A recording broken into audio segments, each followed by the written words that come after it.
people may ask whether they need to extend the lease of their flat. When's the appropriate point to do that?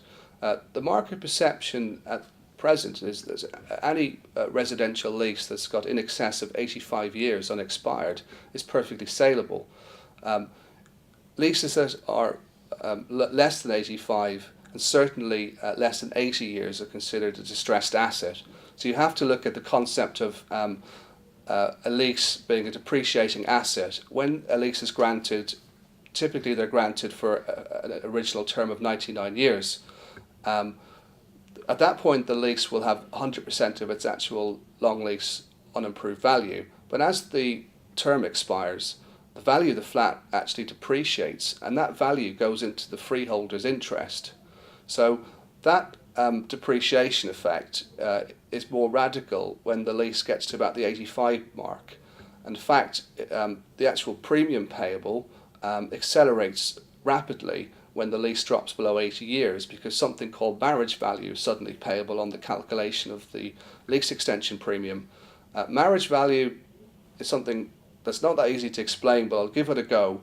If you can imagine having a value for your flat with a long lease and a value for your flat with this existing lease, okay?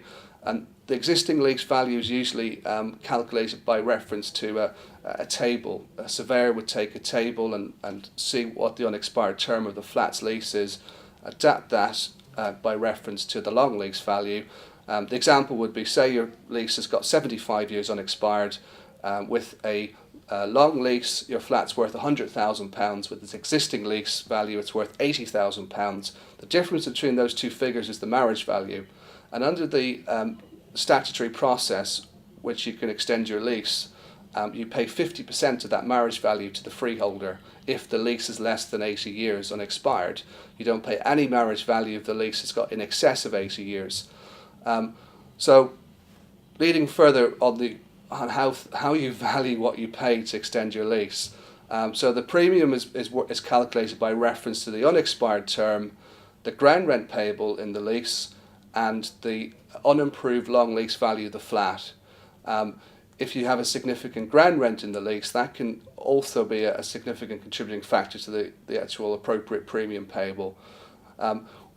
We're not specialists in giving valuation advice, but we do know the intricacies of how valuation occurs. In most instances, we will refer you to an expert valuer, particularly if you've got a low lease and there's significant sums payable, because you will get, basically you want to get the best possible deal, and when you're talking about tens of thousands of pounds on a lease extension premium, there's no point having a non-expert doing those negotiations.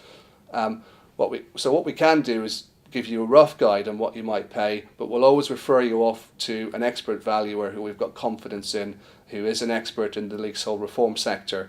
So if you need advice on whether your lease is low, whether you should run the extension process, whether it should be done on an informal footing or under the statutory footing, give the Anthony Gold Services Leasehold Services team a ring, and we'll give you complimentary advice on the best way forward and what the possible costs are.